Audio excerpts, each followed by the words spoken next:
This is a quote which I found was interesting. We often categorize, we often put people and organizations into sections, and we say this is ethical, this is not ethical. But I think when we take a helicopter view, we can find that every organization has a lesson to talk about. They have some things which we can copy, which we can adapt to, which we can accept. And therefore no company is so wonderfully good that there is nothing bad about it, and no company is so bad that there is nothing positive about it.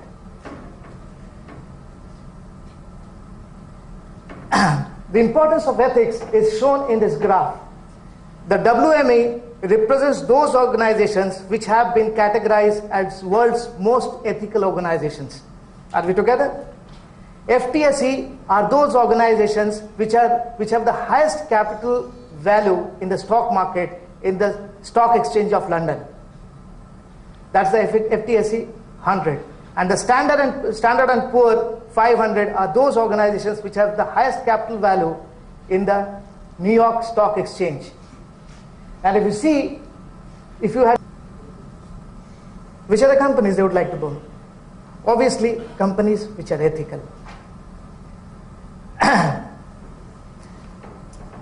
We have all heard probably about the ethical funds. Funds which have come up in Europe, which invest not in all sectors, but in sectors which do not deal with weaponry, which do not deal with alcohol, which do not deal with tobacco, and so on and so forth. And they are growing.